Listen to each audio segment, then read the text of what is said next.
সূত্রে বর্ণিত সমস্ত হাদিসগুলোকে যারা মানে, নবী সাল্লাল্লাহু আলাইহি সাল্লাম এবং তার সকল সাহাবী, তার পরিবারবর্গ সবাইকে যারা মানে, এদেরকে বলা হয় সুন্নি। গোটা পৃথিবীতে বেশিরভাগ মুসলমানই সুন্নি, আমরা সবাই সুন্নি আলহামদুলিল্লাহ।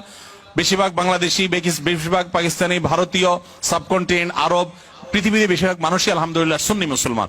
এবং সুন্নি মুসলমানদের বৈশিষ্ট্য হলো তারা কোরআনকে এবং সুন্নাহকে অনুসরণ করে, সুন্নাহ অনুসরণ করার জন্য সুন্নি বলা হয়। আর শিয়া হলো সেই সমস্ত মানুষেরা। ভাই, সুন্নি মানে কি? এখন আমাদের সমাজে সাধারণত সুন্নি বলা হয় যাদের ডায়াবেটিস নাই, অর্থাৎ জিলাপি খায় মিষ্টির পরে। কথা বুঝতে পারছেন? মিষ্টি একটু বেশি খায় আর কি। ধরেন ঘর উদ্বোধন করতে মিলাদ, দোকান উদ্বোধন করতে মিলাদ, তারপরে যাই আপনার ছেলে পরীক্ষা পাশ করছে মিলাদ, প্রতি কথা মিলাদ। আর মিলাদ মানেই মিষ্টি, আর মিষ্টি মানেই হলো ডায়াবেটিস মুক্ত।